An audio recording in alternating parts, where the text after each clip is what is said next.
historically, some people think that these African governments are just squandering a lot of the money and they're not building the infrastructure, which may be part of the problem. But another part of the issue is that when colonialism was no more, a lot of the infrastructure was not kept up by our previous leaders. And not because they didn't want to, a lot of times they did not know. They had just become, quote unquote, free from the colonials handling everything. The colonials did the roads, everything was on a schedule, everything was done and kept in a certain order. So when they left, and they left some of our leaders in power, a lot of the infrastructure, how to build a community, a city, as fast as the children are being born, as fast as the people are growing, became a challenge. There's a lot of roads, even in Ghana, that have been abandoned that were good roads 10, 15 years ago. The railroad and things that were built back then was not, the infrastructure was not kept up. And a lot of it, I don't think, was just because of malice or irresponsibility. I think a lot of it was because of lack of knowledge. A lot of time when they removed themselves from colonial power, they didn't give us the blueprint. They took a lot of the do and don'ts and how to do with them. So we were at a loss to live in their way. When we were in control prior to them coming in, we didn't have running water. We didn't have the streets. We didn't have the roads. Now they're the ones that bring in this structure. And then they leave without really giving us the blueprint on how to keep these things up.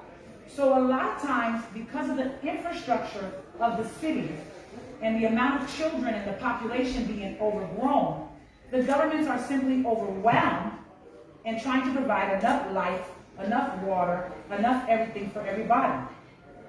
So I'm saying that to say, we in the diaspora have the capacity to come and take care of our own infrastructural needs with solar paneling for our electricity, with wind turbines to pull in water, things to pull in the rain where we are collecting rainwater, purifying this. So we want to build eco-sustainability so that we're not a burden onto the government. That's number one. And number two, to bring jobs, entrepreneurships, and businesses so that we're able to hire and train the local people to raise their per capita in regards to their finances.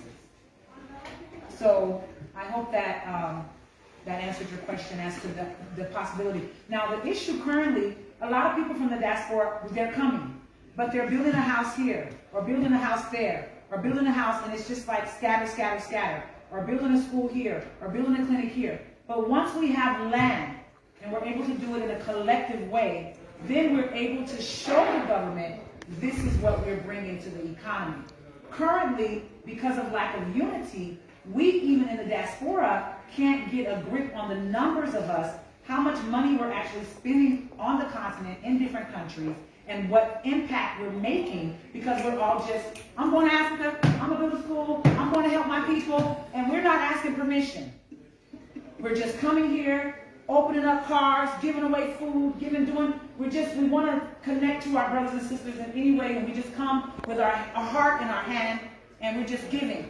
But it's a time now for a more organized way of doing it, so that there is a way that we can quantify what it is that we're bringing to the table.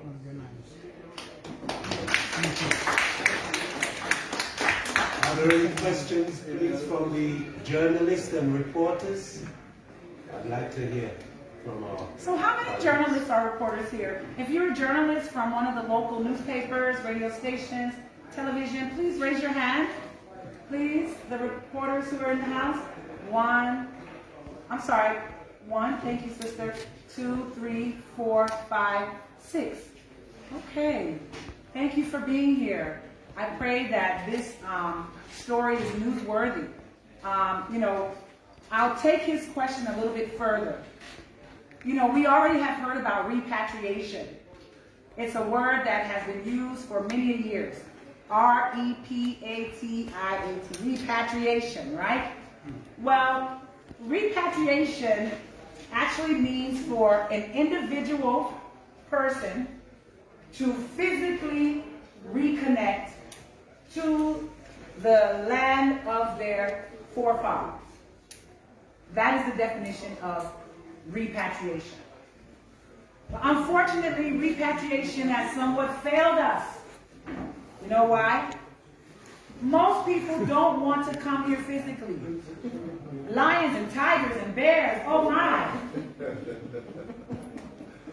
And mosquitoes and malaria, oh my. And Ebola, oh my. So some people will never step foot here physically because of fear. Another thing is a lot of people can never reconnect back to Africa, not because of fear, but because of the criminalization of a generation. America and other developed countries has made it extremely easy for you to become a felon. That means you walk into somewhere, you steal this water. They'll say, now you are a felon. Meaning they label you a felon. When they say you are a felon, they take your traveling rights, and you can never get a passport to leave your country. In America, if you have sex with a young girl and you get her pregnant and she has a baby, you as the boy who impregnated her, if you don't have a job and you can't take care of that baby, then she will put you on what's called child support. And when she puts you on this government thing that's called child support, then the government of the United States will give her a check every month to take care of that baby. So then the government will send you a bill and say you have to pay this $2,000 every month to take care of your baby because we are taking care of the baby because you cannot. And you will say, but I didn't even graduate from high school. I don't even have a job. How am I supposed to pay $2,000 a month for this baby? I can't afford it. The government will say, okay, no problem, you can't afford it. We'll give you this amount of time to pay us. You can't pay it. Then they will go and they will take your driver's license. And they will say, because you can't pay this money, you can't have the privilege of driving. You will say, now I don't have a license. How am I supposed to drive to work? Now I can't get to work to even make the money, to pay you the money that you say that you want. They say, that's not my problem. Until you pay me, you can't have your license. So then you will go and you'll be trying to drive to work. You don't have license. You're on your way to work. You get pulled over. Now they say you are driving without permission, without a license. Now they will arrest you and say you are now a felon. You are a habitual person. You didn't pay them their money for 1, 2, 3 years. Now you are a felon. Once they stamp your paperwork that you are a felon, you cannot physically leave the country. Do you know how many millions of African American men and women are in jail and incarcerated, or that are on the roads free with a felony jacket, as they call it, which means they can never leave the country? So how are they supposed to repatriate? And this is going on in Europe. This is going on all over the developed world, and they won't tell you why you don't see blacks coming into Africa. Because most of them do not have traveling privilege. So how are they supposed to help Africa? How are they supposed to reconnect? Which is why the Spirit gave me the term we, W-E, repatriation. That means, number one, it's not individually, it's collectively. Unity, we, which is why I brought my son from Ghana, and I'm not sitting here alone. It's collective. The second thing is it's not just physically. You can reconnect mentally. You can reconnect spiritually. You can reconnect financially. Huh? How many people sitting in the U.S. have money in a bank account, have a felony, cannot come to Africa, but they can invest in Africa? They can send money to help a business, to help a youth start an entrepreneurship.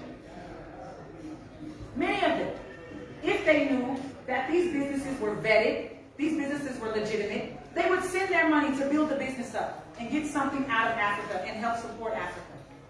Learn an African language. Learn how to cook African food. Infuse the love of Mama Africa in your system. They say home is where the heart is. Home is where the heart is. So when we have Mama Africa in our heart, wherever we stand physically, it doesn't matter. Because let me tell you, those Mexicans and Hispanics that are sitting in the U.S. right now, their heart is in Mexico. So all the money that they're making, guess what they're sending it? To Mexico. They're only there for a short time, and then they're ready to go home to Mexico to live in their mansion and be with their people and eat their tortillas and their beans. Because their heart is in Mexico. And we as a black people need to have our heart in Africa, no matter where we are, so that we can start investing financially, spiritually, culturally, mentally, and eventually come here physically and step foot on the soil. So it's not repatriation. That's a thing of the past. It's repatriation. That means every single black person on this planet can invest and be a part and reconnect to Mama Africa, no matter where they are. That's repatriation.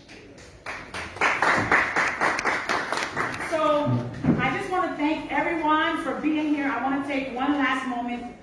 Any questions, any last comments, anything that anyone would like to share? If you want to ask me something personally about my works here or my plans here, we haven't really got into that. If anyone had any questions about that, please feel free.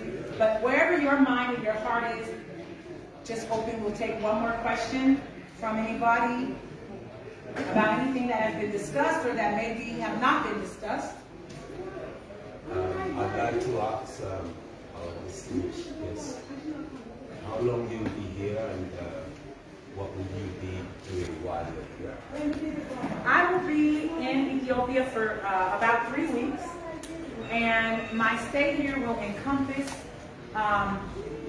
finding out the needs of the Ethiopian youth, because the youth are our flowers, and when we develop the youth and we work with the youth, our future becomes brighter, our future becomes sweeter. So my ideology is to work with the youth to find out their thoughts about their future. What do they feel is hindering their growth? What they need to be great individuals in their life coming, to fulfill their life purpose. Because we all will die and be gone, and the youth are going to be the ones to carry this torch to the next level. So it's about us giving them what they need to be able to dig up themselves to the next level. So I definitely want to meet with the youth, find out what do they feel is the stumbling blocks, especially here in Ethiopia.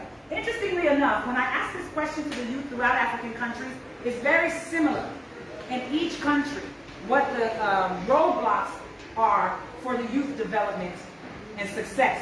So I'm interested to see what Ethiopians have to say and how they fit into everyone else's ideas of success. And number 2, to find a location to open a chapter of my children's organization here in Ethiopia, the Children's Health Education and Safety Society, where our flagship is to stop black-on-black crime, child abuse, and teen pregnancy. And so we will work with single parents, those Ethiopian youth who are parents. Not just teenage pregnancy, meaning we deal with the women. A woman, a little girl becomes pregnant, now it's teenage pregnancy. But we deal with teenage parenting. That means we bring in that young man and talk to him about what it is to be a father and what it is to now have that responsibility. Because both of those youth have now become parents and it has changed their lives forever. So teenage parenting is really robbing our youth of being able to get education, is robbing our youth of being able to travel and do things because they're there taking care of babies. And they don't have the money, they don't have the food, they don't have the resources. And so it's very hard, very difficult, and it robs them of their dreams. So without a dream, without a hope, we can't fulfill our destiny. We can't go into the future. So the youth have to restore their dreams. The youth have to restore their hope in order for them to carry the torch that we're going to pass to them once we are gone. So number 1, talking with the youth, finding out what the struggles are, what the obstacles are, and building our foundation chapter here to help address some of those issues. Give thanks. This will be the final question. I support. All right. Last item to Sister Sandra. Sister Sandra, can you come forward?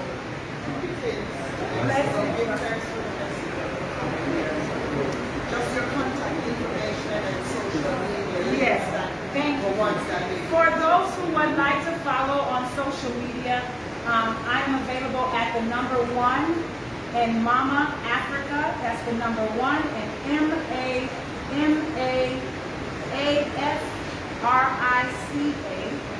on Instagram, Twitter, Facebook.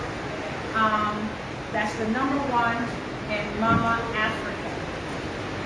The email address also is mamaafrica@onemamaafrica.com.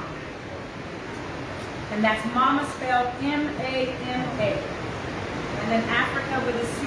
A-F-R-I-C-A. Mama Africa at onemamaafrica.com or One Mama Africa on all social media. Give thanks and praises.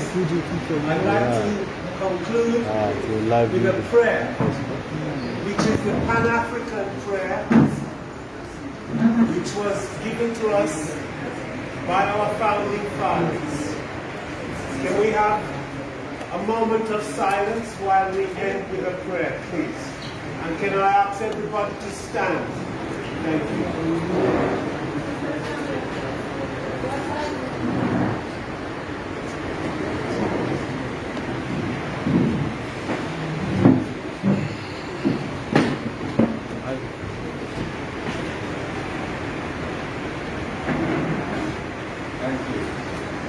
Princes and princesses must come out. Ethiopia shall spread search with the their hands hands and hearts unto Rastafari. Although I find majesty, thy eyes came into thine heart to dwell in the path of righteousness. Help thine eye to forgive, so that you may be forgiven. Teach us love with loyalty, as it is in Mount Zion. Endow thine eye with thy wise mind, knowledge, and understanding to do thy will.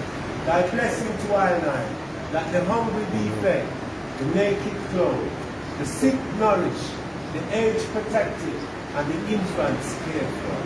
I live thine eye from the hands of thine eye enemies, so that thine eye may prove fruitful, not only in this day, but also in the last day, when thine eye enemies are passed away and decay. In the depths of the sea, or in the depths of the earth, or in the bowels of the beast, or in the lake of fire, give thine eye all a place in thy righteous kingdom. Jah, Rastafari, hear the eye. Selassie. Give thanks and praise. Thank you very much.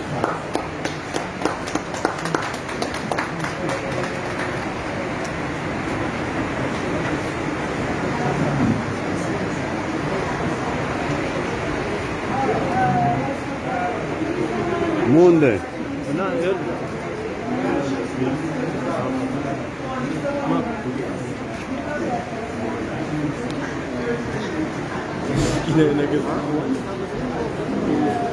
Ako nagulat hello. Natin ang meeting.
Live. Sandra. Yes, sir. Come here, come here. It's my birthday today. And I told her the baby was going to be born on my birthday. I'm so happy. My mom. You are live in the Facebook. My mom had a baby today on my birthday. Squeeze in. Squeeze in. One voice, one voice. Squeeze in. I'm gonna take a picture right here. Oh, sorry. No, it's okay. Just turn around. Just fix the camera.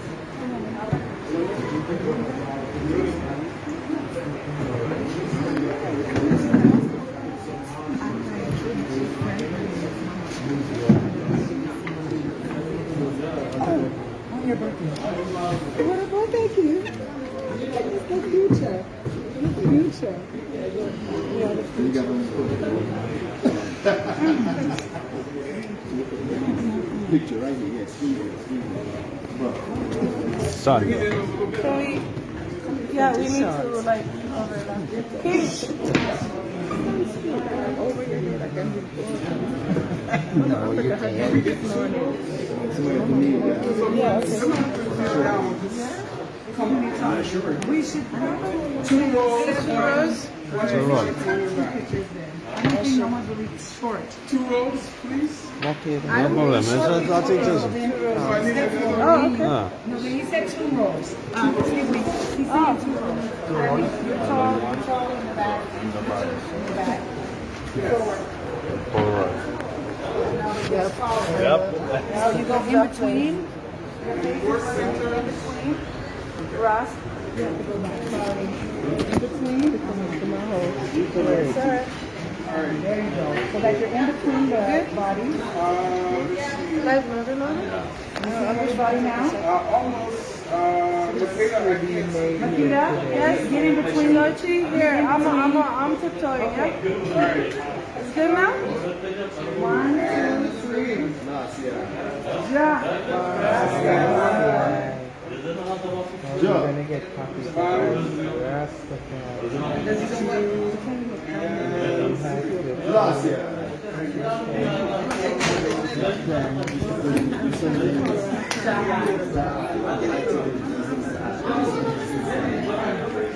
Hey, everybody.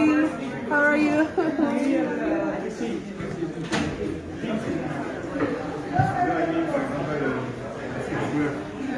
We didn't see the train.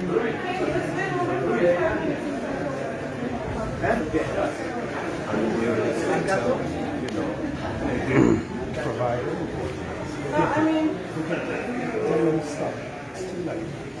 they said they made us coffee, but it was too watery, so they sent it back to me.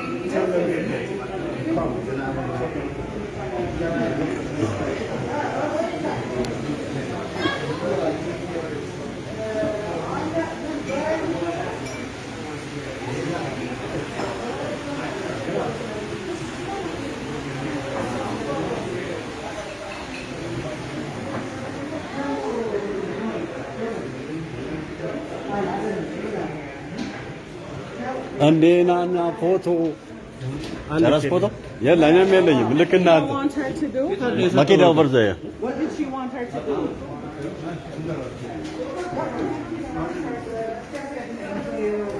Okay, so who are the... I don't want to see a paper. Are you understanding my English? I don't want to see a paper. I want to see the people. Who you, okay, so then they need to come. They're all here where I'm here. They need to come here individually, and I need to meet them. You know what that means? Then you need to say, John, this is Queen Nana Afia. Nana Afia, this is John from the EWC. This is Mark from the Ethiopian television station. You understand me? I don't want to see this. I told you that already.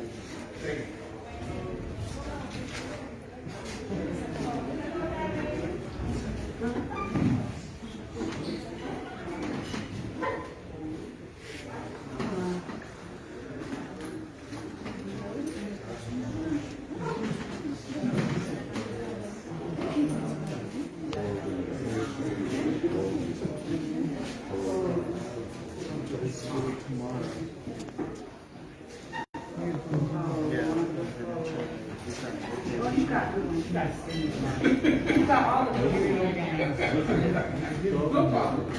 Yes. Yes. Come. Don't get this water.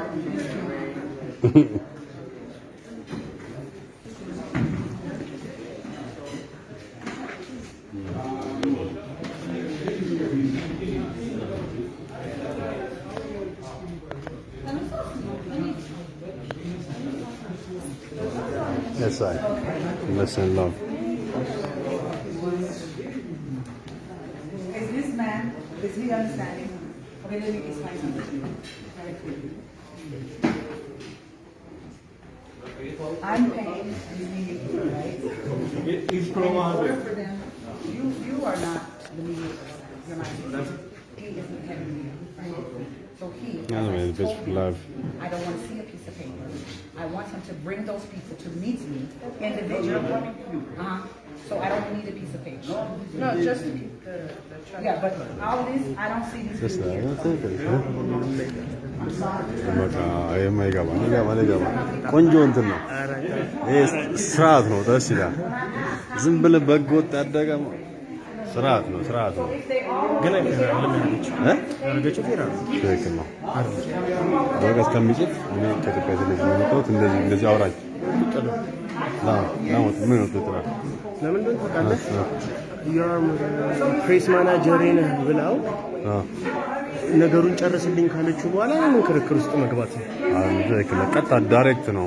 እሷ ታዲያ ማናጀር አስፈልጋት ፕሬስ ማናጀር በቃ ተጠራዋል። እነሱ አሁን ሲተዋወቅ እኔ እንደዚህ ነው ቀጥታ ምን ማለት አለበት? I don't know why these people they're leaving. Because you didn't tell no they need to be paid, right? I will not. I'm not paying anybody that I haven't met. Well, then they'll come to my house and meet me sometime. How? If I meet them and I know who they are, I know who they are. No, it's not. It's about building relationships. You need to understand something if you're working with me, okay? It's about building relationships. It's not about this piece of paper. I need to see these individuals. Me standing here talking and just talking at them is not seeing them. We're supposed to, hey, how are you? What radio station? What television station? We build sisterhood and friendship where I have my phone and I go onto my Facebook and I connect with them. I want a relationship. It's not about money or just that. That's not the paperwork.